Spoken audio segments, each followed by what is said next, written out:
But here he comes. All he's got to do is coast to the finish. Checkered flags are out. Jonathan Meris takes home his first national championship.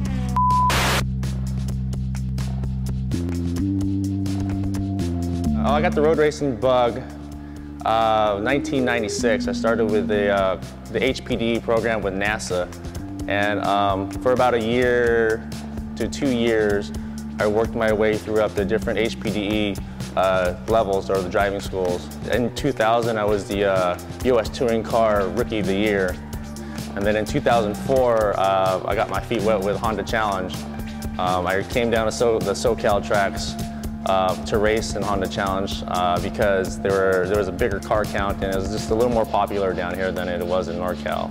2006, I raced in US Touring Car again, but we found after a couple races in the season that wasn't the series that we wanted to be in. So I went back to Honda Challenge, and ever since mid-2006, I've been racing Honda Challenge since. I've been part of the race team since I was 18 years old, and it's been a fun experience. Gone places that I probably would have never gone if I wasn't part of the race team. Being with Jonathan, he makes it a memorable experience. There's no shame in his game. He procrastinates. Everything is last minute. It never fails. We were supposed to be here, yesterday morning, and we got here this morning. So, and that's normal. He's on Filipino time.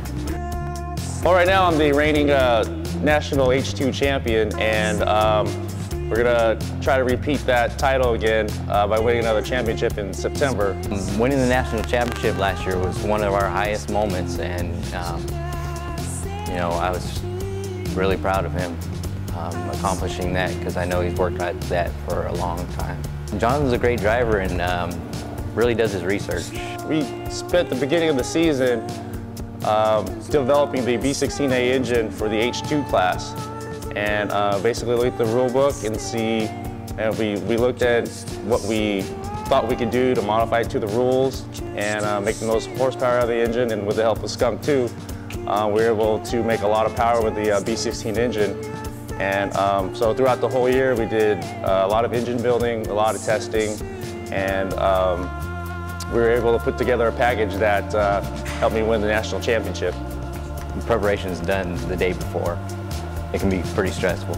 We don't get any sleep the whole week before the race, and usually we're working on the car when we get there.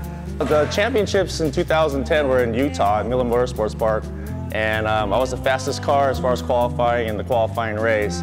I thought the car handled better than any other car out there. And as far as power-wise, only one other car made more power than I did, and that was my teammate. And altogether, the car was just the best car in the field. I was just able to drive it, and it was really easy for me. A lot of the power that we made from the engine was from a great valve job from RLZ Engineering. And also with the valve train from Skunk 2, we were able to make a lot of power up high in the RPM band and go higher than most of the other H2 cars as far as RPMs wise, so that meant left shifting on the track. I use Skunk 2 products because of their proven reliability. It's been about 9 years, and I've used Skunk 2 parts in the past, and I never had any problems with them. Their parts are reliable, and they help me make the horsepower I need to use, as well as the handling I needed the car to handle in the race. The testing that they put, the work and research and development that they use in their products shows when we put it in the real-world racing environment. On the dyno, the car dyno at 178 with about, I think it was 115 foot-pounds of torque.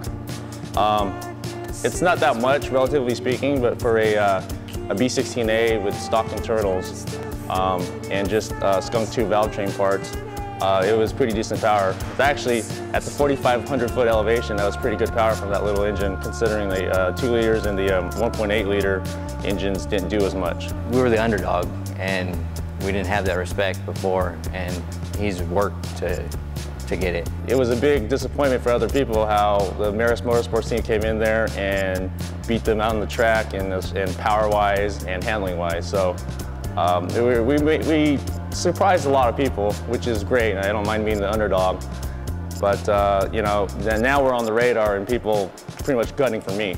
I don't think there's any limits to what he can do.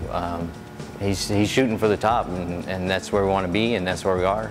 As far as Meris Motorsports is concerned, I think our next goal to achieve is to win a back-to-back national championship. I think if we're able to do that, it would just show the consistency and how hard this team works to be on top. We've worked on this for a long time, and he deserves what he's earned right now. There's a saying, what happens in Vegas stays in Vegas. What happens with Meris Motorsports stays with Meris Motorsports.